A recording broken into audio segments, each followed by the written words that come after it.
பாண்டிய ஸ்ட்ரெஸ்ஸரியல்ல அடுத்த வர எபிசோடில் பாக்கியத்துக்கு நம்ம தங்கமயில் வந்து ப்ரெக்னெண்ட்டாக இருக்காங்கன்ற விஷயம் தெரிய வருது.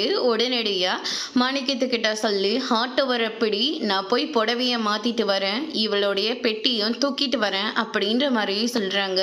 எங்கே கிளம்பிட்டீங்க அப்படின்னு சொல்லிட்டு மீனா வந்து கேட்கவும், உடனே பாக்கியம் இருந்துட்டு இதுக்கு முன்னாடி நாங்கள் போய் சொல்லிட்டோன்னு சொல்லிட்டு தானே டிவோர்ஸ் வரைக்கும் போனாங்க. இப்போ அந்த குடும்பத்தோட வாரிசு இவ வயிற்றுல வளர்க்கு, அதனால இனிமேல இவளை எங்க வீட்டுல எல்லாம் வச்சிருக்க முடியாது, எங்க சேர்க்கணுமோ அங்க போய் சேர்த்து விடுவேன் அப்படின்ற மாதிரி சொல்றாங்க.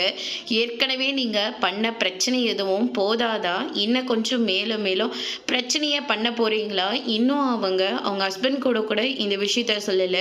முதல்ல மாமா கிட்ட போயிட்டு சொல்லிட்டோம், மாமா வீட்டில் சொல்லிட்டோம், வீட்டில் என்ன முடிவு எடுக்கிறாங்களோ அதுக்கேற்ற மாதிரி எல்லாத்தையும் பார்த்துக்கலாம், அது வரைக்கும் தயவு செஞ்சு நீங்கள் அமைதியாக இருங்க அப்படின்ற மாதிரி சொல்கிறாங்க.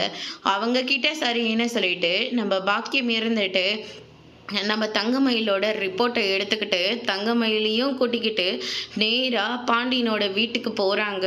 அங்கே வந்து பார்த்தீங்கன்னா இந்த குடும்பத்தோட வாரிசு என் பொண்ணு வயிற்றில் வளர்ந்துக்கிட்டு இருக்கு, இனிமேல் யார் நினச்சாலையும் புருஷன் பொண்டாட்டி ரெண்டு பேர்த்தையும் பிரிக்கவே முடியாது, இவ இனிமேல் இதே வீட்டில் தான் இருக்க போகிறா அப்படின்ற மாதிரி சொல்கிறாங்க. ஸ்கேன் ரிப்போர்ட்டையும் காட்டுறாங்க. அதை பார்த்த உடனே எல்லாருமே ஷாக் ஆகுறாங்க. அதோட இன்னைக்கான பிரமோ முடிச்சிருக்காங்க.